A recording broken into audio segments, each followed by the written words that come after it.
29 یسألہ من فی السماوات والارض کل یوم ہوا فی شأن، زمین و آسمان والے اسی سے مانگتے ہیں اور وہ ہر روز نئی شان میں ہے۔ جی، یسألہ کا مطلب ہے اسی سے سوال کرتے ہیں، اسی سے مانگتے ہیں یا اسی کے محتاج ہیں، سائل ہیں۔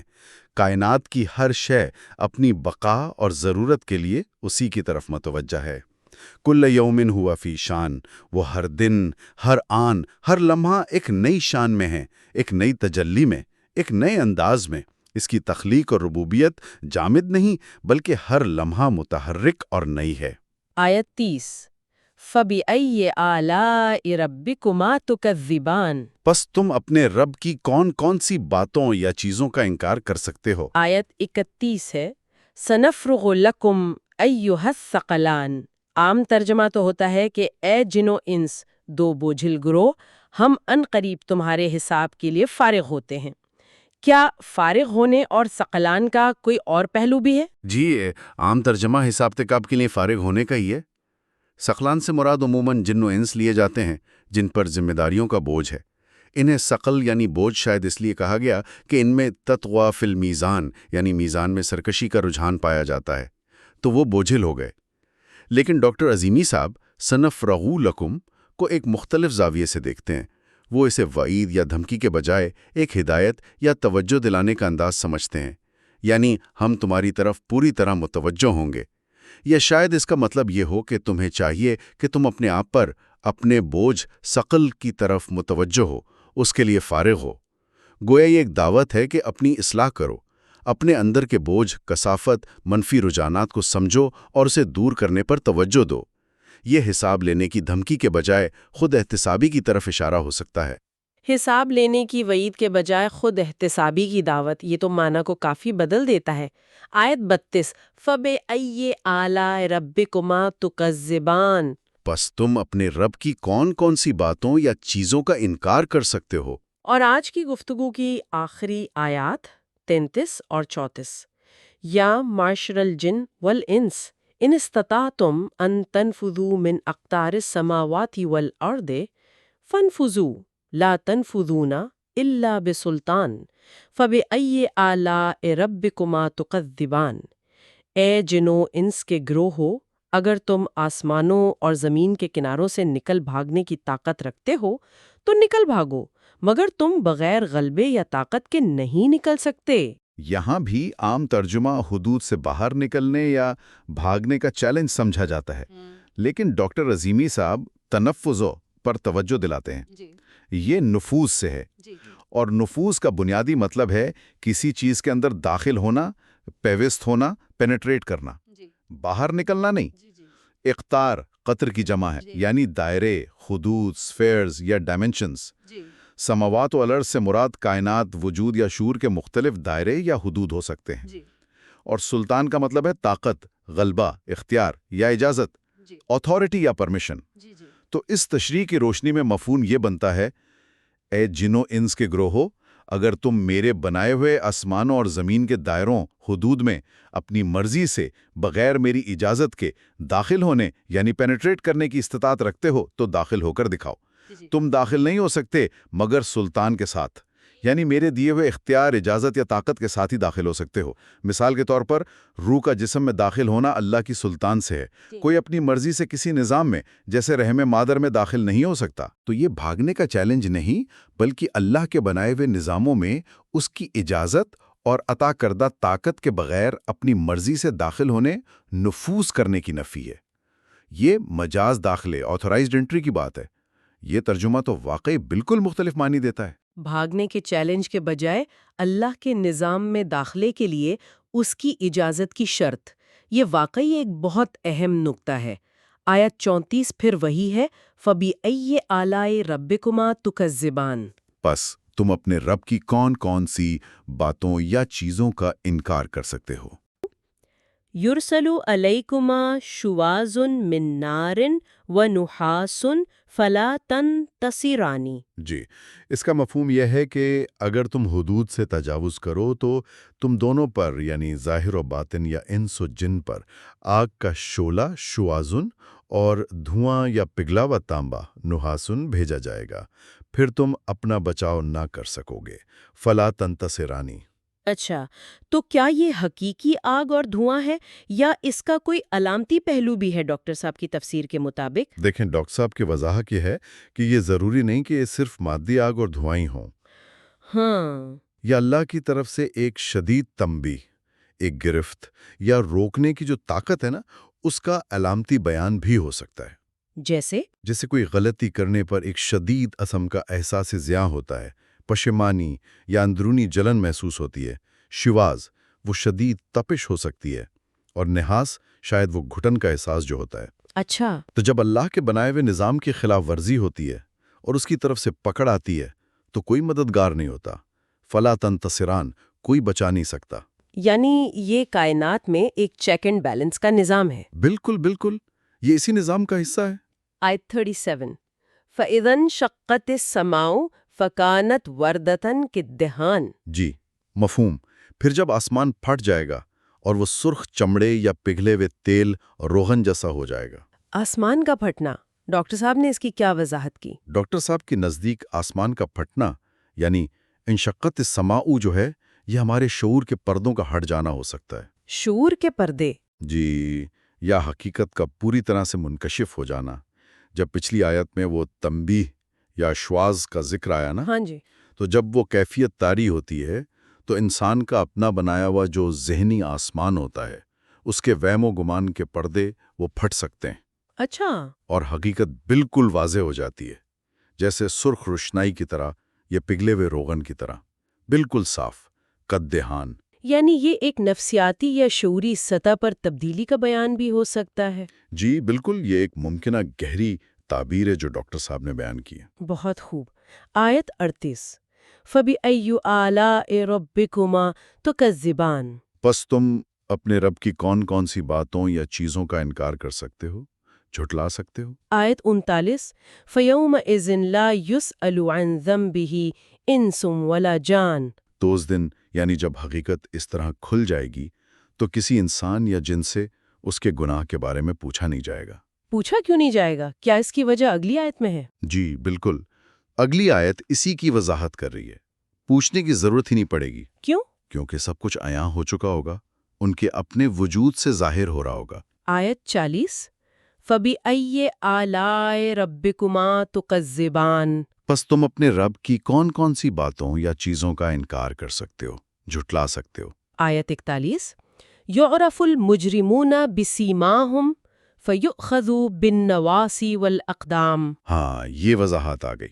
مجرم اپنے چہروں، اپنی نشانیوں بسیماہوں سے ہی پہچان لیے جائیں گے۔ نشانیاں مطلب چہرے پر لکھا ہوگا؟ سیما کا مطلب ہے نشانیاں، علامتیں۔ وہ ان کے چہروں سے، ان کے وجود سے ظاہر ہوں گی۔ جیسے دنیا میں بھی آپ دیکھیں، بعض اوقات کسی شخص کے اعمال، اس کی حالت، اس کے چہرے سے عیاں ہو جاتی ہے۔ ہاں، یہ تو ہے۔ تو وہاں یہ بالکل واضح ہوگا۔ پھر انہیں پیشانیوں، النواسی اور قدموں، الاقدام سے پکڑا جائے گا۔ پیشانی اور قدم، اس کا کیا مطلب ہے؟ دیکھیں، عام طور پر تو یہی سمجھا جاتا ہے کہ پیشانی کے بالوں سے اور پیروں سے پکڑ کر گھسیٹا جائے گا، لیکن ڈاکٹر صاحب یہاں گہری بات کرتے ہیں۔ وہ کیا؟ وہ کہتے ہیں نواسی یعنی پیشانی، یہ سوچ، فکر، نیت اور ارادے کی جگہ ہے، اچھا، اور اقدام یعنی قدم، یہ عمل کی علامت ہیں۔ تو گرفت اصل میں ان کی غلط سوچ اور غلط اعمال پر ہوگی۔ اوہ، تو یہ صرف جسمانی پکڑ نہیں ہے؟ صرف جسمانی نہیں، بلکہ ان کی فکر اور ان کے عمل کے جو نتائج ہیں ان کی گرفت ہے۔ یہ اس تفسیر کی ایک بہت اہم جہت ہے۔ واقعی یہ تو بہت ہی گہرا نقطہ ہے کہ پکڑ سوچ اور عمل کی سطح پر ہے۔ جی، آیت 42 فَبِأَيِّ آلَاءِ رَبِّكُمَا تُكَذِّبَانِ۔ پس تم اپنے رب کی کون کون سی باتوں یا چیزوں کا انکار کر سکتے ہو، جھٹلا سکتے ہو؟ آیت 43 هَذِهِ جَهَنَّمُ الَّتِي يُكَذِّبُ بِهَا الْمُجْرِمُونَ۔ اور تب کہا جائے گا، یہ ہے وہ جہنم جسے مجرم جھٹلایا کرتے تھے۔ اس کی کیا وضاحت ہے؟ ڈاکٹر صاحب کے مطابق اللہ تعالیٰ ہمیں یہ شعور دینا چاہتے ہیں کہ ہم ہر قدم اٹھاتے ہوئے، ہر عمل کرتے ہوئے سوچیں کہ یہ راستہ کدھر جا رہا ہے، جنت کی طرف یا جہنم کی طرف۔ جہنم صرف آخرت کی کوئی جگہ یا آگ ہی نہیں، بلکہ غلط اعمال کے نتیجے میں جب انسان پکڑا جاتا ہے تو دنیا میں ہی جو شدید گھٹن، پشیمانی، بے بسی اور اذیت محسوس ہوتی ہے، ہاں، وہ کیفیت. جی وہ کیفیت بھی جہنم کی ایک شکل ہے۔ مجرم اسی حقیقت کو تو جھٹلاتے ہیں کہ ان کے اعمال کے ایسے نتائج بھی نکل سکتے ہیں۔ صحیح. آیت 44 یطوفون بینہا و بین حمیم آن.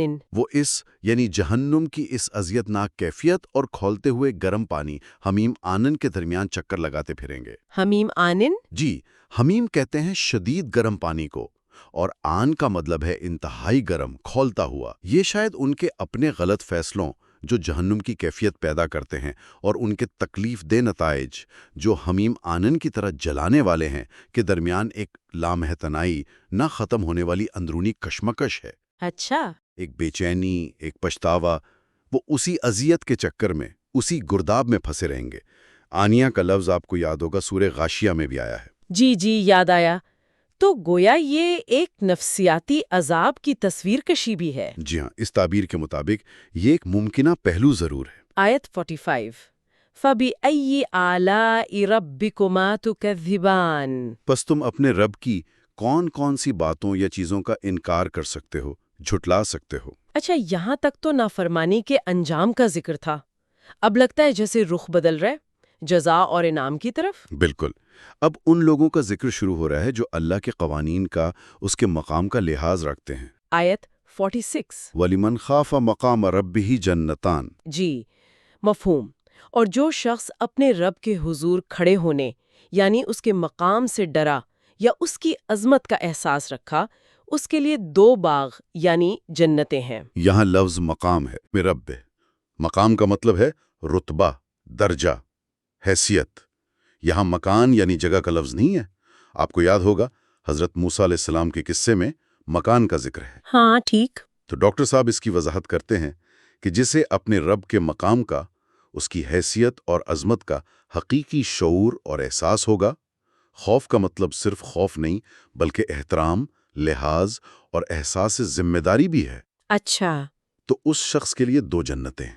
2 جنتیں؟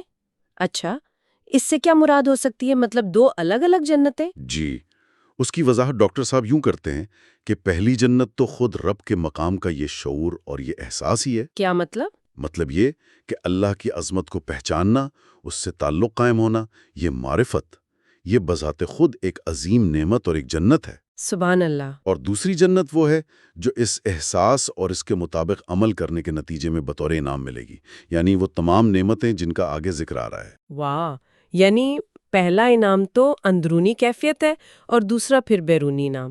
بہت خوب. آیت 47 فَبِأَيِّ آلَاءِ رَبِّكُمَا تُكَذِّبَانِ. بس تم اپنے رب کی کون کون سی باتوں یا چیزوں کا انکار کر سکتے ہو، جھٹلا سکتے ہو؟ اب ان 2 جنتوں کی تفصیل آ رہی ہے. آیت 48 ذواتا افنان. جی، وہ دونوں جنتیں ذواتا افنان ہوں گی، یعنی بہت سی ٹہنیوں اور شاخوں والی۔ افنان شاخیں؟ جی، افنان فنن کی جمع ہے، یعنی شاخیں۔ یہ کثرت، شادابی، پھیلاؤ اور ہر طرح کی نعمتوں سے بھرپور ہونے کی علامت ہے۔ ٹھیک. آیت 49 فَبِأَيِّ آلَاءِ رَبِّكُمَا تُكَذِّبَانِ. بس تم اپنے رب کی کون کون سی باتوں یا چیزوں کا انکار کر سکتے ہو، جھٹلا سکتے ہو؟ آیت 50 فِيهِمَا عَيْنَانِ تَجْرِيَانِ. ان دونوں باغوں میں 2 چشمے بہہ رہے ہوں گے، تجریان۔ بہتے ہوئے چشمے. جی، یہ زندگی، تازگی، علم، رحمت، ان سب کے مسلسل بہاؤ کی علامت ہو سکتے ہیں۔ آیت 51 فَبِأَيِّ آلَاءِ رَبِّكُمَا تُكَذِّبَانِ. کون سی باتوں یا چیزوں کا انکار کر سکتے ہو، جھٹلا سکتے ہو؟ آیت 52 فِيهِمَا مِن كُلِّ فَاكِهَةٍ زَوْجَانِ.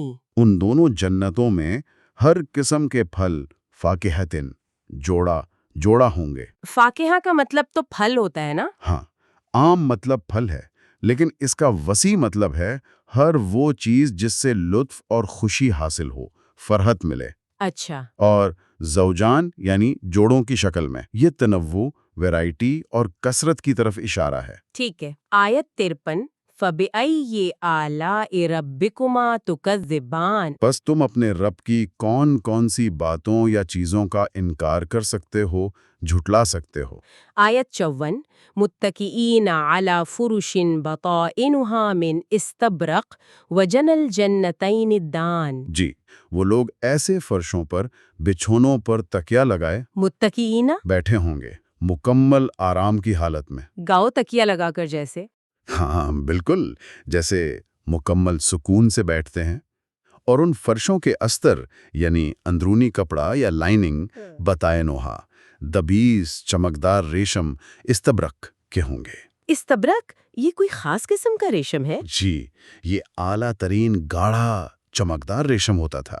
یہ شان و شوکت اور معیار کی علامت ہے۔ اور آگے وجن الجنتین دانن. وجلل جنتین دانن، اور دونوں باغوں کے پھل جنا بالکل قریب جھکے ہوئے دانن ہوں گے۔ یعنی ہاتھ بڑھاؤ اور توڑ لو. بالکل، نعمتوں کا بآسانی میسر ہونا، قربت، سہولت، کوئی مشقت نہیں۔ یہ تو راحت اور آسائش کی مکمل تصویر ہے۔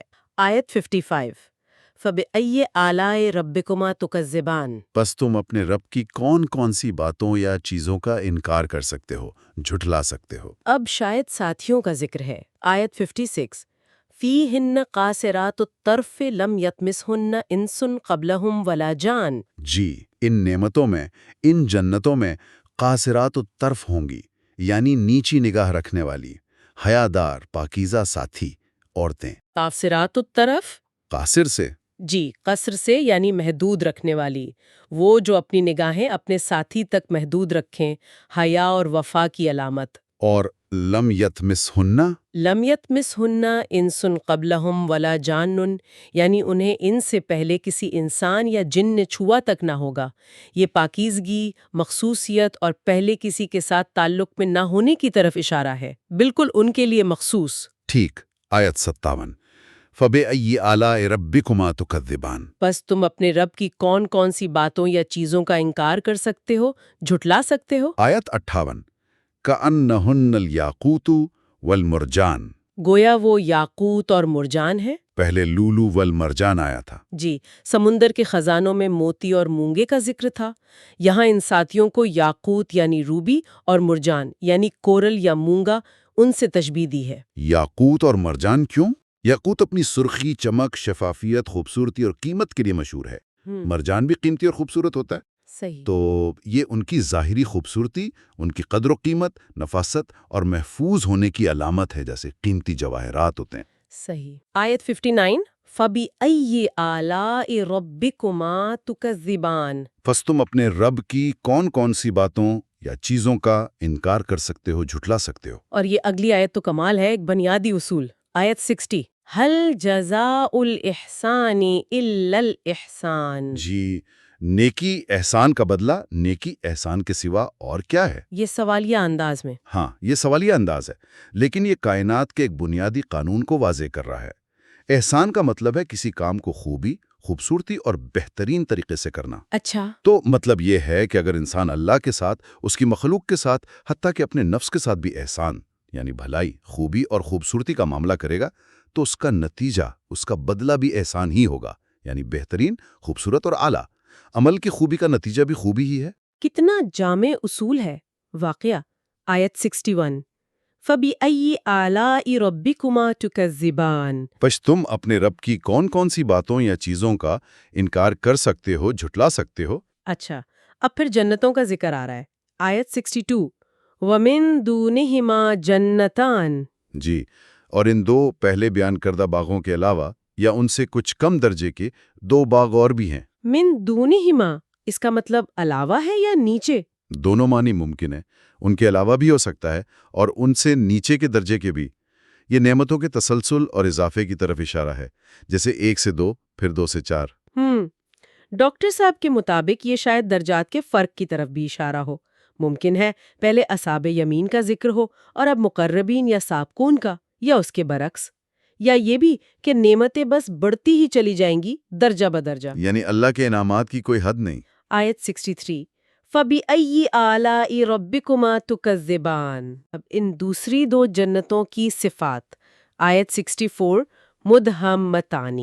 وہ دونوں باغ مدھامتانی ہوں گے، مدھامتان؟ یعنی گہرے سبز، سیاہی مائل سبز، انتہائی گھنے پن، گہری شادابی اور بھرپور سایوں کی علامت۔ اچھا، گہرے سبز۔ جی، صحرا کے پس منظر میں سوچیں تو گہرے سبز گھنے باغ جو ہیں وہ راحت اور سکون کا اعلیٰ ترین تصور پیش کرتے ہیں۔ صحیح بات ہے۔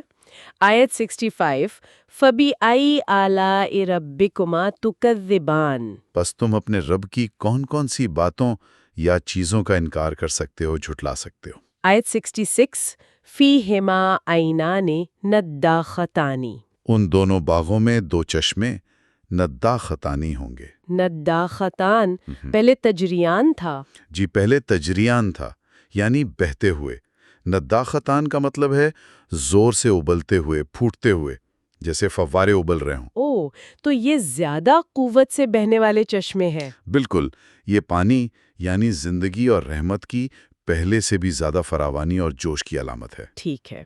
آیت 67 فَبِأَيِّ آلَاءِ رَبِّكُمَا تُكَذِّبَانِ، پس تم اپنے رب کی کون کون سی باتوں یا چیزوں کا انکار کر سکتے ہو، جھٹلا سکتے ہو؟ آیت 68 فِيهِمَا فَاكِهَةٌ وَنَخْلٌ وَرُمَّانٌ، ان دونوں میں عمومی میوے فاقعتاً ہوں گے اور خاص طور پر کھجور، نخلن اور انار رومان بھی ہوں گے۔ اچھا، پہلے صرف واقعہ تھا، اب نام بھی لے لیے۔ جی، پہلے عمومی ذکر تھا، اب ان خاص اور مرغوب پھلوں کا نام لے کر ذکر کیا ہے۔ یہ نعمتوں کی مزید تفصیل اور ان کی دلکشی کو ظاہر کرتا ہے۔ ایک خوبصورت منظر کشی ہے۔ آیت 69 فَبِأَيِّ آلَاءِ رَبِّكُمَا تُكَذِّبَانِ، پس تم اپنے رب کی کون کون سی باتوں یا چیزوں کا انکار کر سکتے ہو، جھٹلا سکتے ہو؟ آیت 70 فِيهِنَّ خَيْرَاتٌ حِسَان، ان میں خیرات حسان ہوں گی، یعنی نیک سیرت، بہترین خیرات اور خوبصورت حسان ساتھی عورتیں۔ خیرات حسان؟ خیرات جمع ہے خیرہ کی، مطلب بہترین، بھلائی والی، نیک سیرت، اور حسان جمع ہے حسنہ کی، یعنی خوبصورت۔ تو یہ ظاہری اور باطنی دونوں خوبیوں کا مجموعہ ہیں۔ اچھا، ڈاکٹر صاحب کے نزدیک یہ حور کا بیان ہے، اور وہ انہیں صرف جسمانی وجود نہیں سمجھتے بلکہ روح کے ساتھی، روح کے ہم پلہ ساتھی، اسپرچول کمپینینز کہتے ہیں۔ او، یہ تو بالکل نیا زاویہ ہے۔ جی، اور یہ ممکنہ طور پر ان اعلیٰ درجے کے لوگوں یعنی سابقون یا مقربون کے ساتھیوں کا ذکر ہے جن کا بیان سورہ واقعہ میں بھی تفصیل سے آیا ہے۔ یعنی یہاں صفات پہلے سے بھی بلند ہے۔ آیت 71 فَبِأَيِّ آلَاءِ رَبِّكُمَا تُكَذِّبَانِ، پس تم اپنے رب کی کون کون سی باتوں یا چیزوں کا انکار کر سکتے ہو، جھٹلا سکتے ہو؟ آیت 72 حور مقصورات فی الخیام، حوریں جو خیموں یعنی الخیام میں ٹھہرائی گئیں، محدود کی گئیں، مقصورات ہوں گی۔ مقصورات یہ بھی کسر سے ہے۔ جی، کسر سے ہے۔ جیسے پہلے قاصرات الطرف تھا، نگاہ محدود رکھنے والی، یہاں مقصورات ہیں یعنی محفوظ کی گئیں، محدود رکھی گئیں، جیسے کوئی قیمتی چیز سنبھال کر رکھی جاتی ہے پردے میں۔ اور خیام یعنی خیمے۔ جی، خیام، خیمہ کی جمع، یہ پرائیویسی، عزت، تکریم اور حفاظت کی علامت ہے، ایک محفوظ، پرسکون اور بالکل مخصوص ماحول کی نشاندہی کرتا ہے۔ ٹھیک ہے۔ آیت 73 فَبِأَيِّ آلَاءِ رَبِّكُمَا تُكَذِّبَانِ، پس تم اپنے رب کی کون کون سی باتوں یا چیزوں کا انکار کر سکتے ہو، جھٹلا سکتے ہو؟ آیت 74 لَمْ يَطْمِثْهُنَّ إِنسٌ قَبْلَهُمْ وَلَا جَانٌ، انہیں ان سے پہلے کسی انسان یا جن نے ہاتھ نہ لگایا ہوگا۔ یہ بات تو پہلے بھی آئی تھی قاصرات الطرف کے ساتھ۔ جی بالکل، یہاں حور مقصورات کے ساتھ دوبارہ آئی ہے۔ یہ ان کی پاکیزگی، ان کی خصوصی حیثیت اور ان کی قدر و قیمت پر پھر سے زور دیتا ہے۔ تو کیا ان دونوں میں کوئی فرق ہے، قاصرات الطرف اور حور مقصورات؟ جیسا کہ پہلے اشارہ کیا، ڈاکٹر صاحب کے نزدیک یہ ممکن ہے کہ یہ درجات کا فرق ہو۔ شاید قاصرات الطرف اصحاب الیمین کے لیے ہوں، اور یہ حور مقصورات جو زیادہ محفوظ اور مخصوص ہیں وہ سابقون کے اعلیٰ درجے کے لیے ہوں۔ واللہ عالم۔ اچھا، یہ ممکن ہے۔ آیت 75 فَبِأَيِّ آلَاءِ رَبِّكُمَا تکذبان۔ بس تم اپنے رب کی کون کون سی باتوں یا چیزوں کا انکار کر سکتے ہو، جھٹلا سکتے ہو؟ اب بیٹھنے کی جگہ کی مزید تفصیل آ رہی ہے، آیت 76 متکین علی رفرف خضر وعبقری حسان۔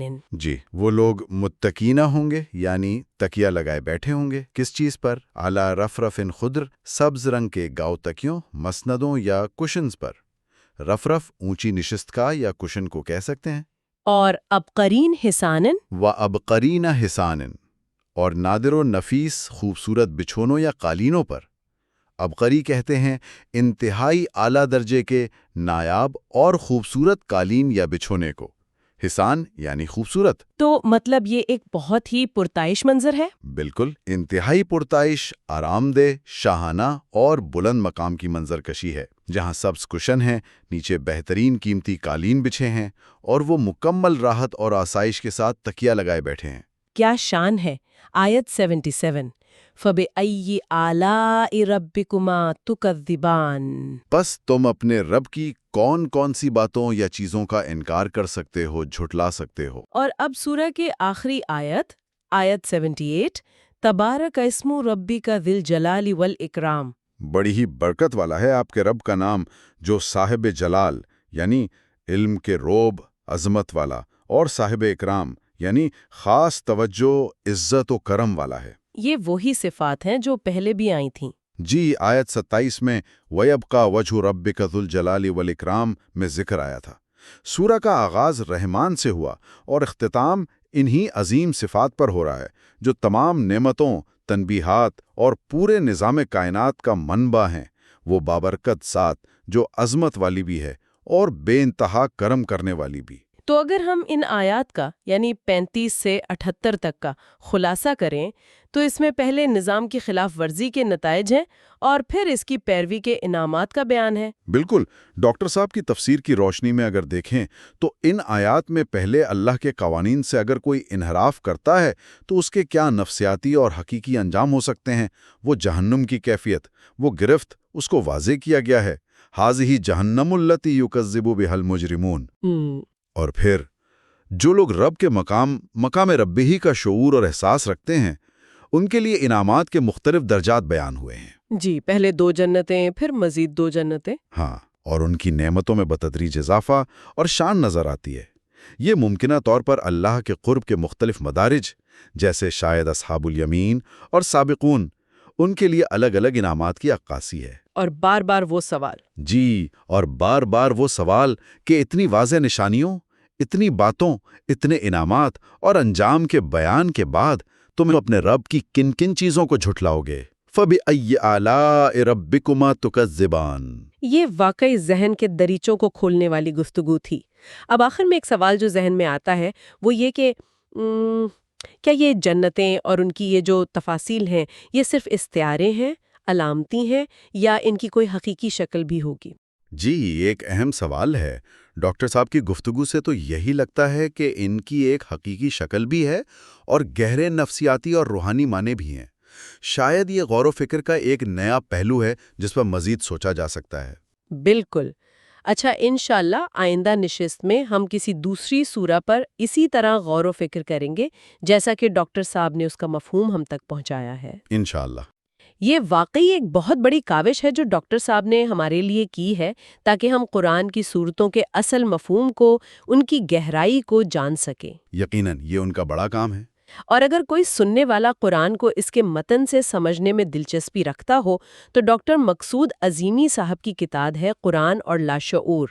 اس کا باب وار مطالعہ بہت مفید ہو سکتا ہے۔ جی، وہ کتاب بہت اہم ہے۔ اور جو پڑھا جائے اس کا خلاصہ ڈاکٹر صاحب سے شیئر کیا جا سکتا ہے۔ کہتے ہیں کہ اس کتاب کے اختتام تک پڑھنے والے اس قابل ہو سکتے ہیں کہ قرآن مجید کو متن سے ہی سمجھ سکیں، بغیر کسی ترجمے کے۔ جی، یہ ایک بہت بڑی استعداد ہے۔ جو کہ ایک بہت بڑی عنایت ہے ہر اس شخص پر جو ایسا سیکھ جاتا ہے۔ بے شک۔ تو تمام سننے والوں کے لیے بہت دعا۔ اللہ حافظ۔ اللہ حافظ۔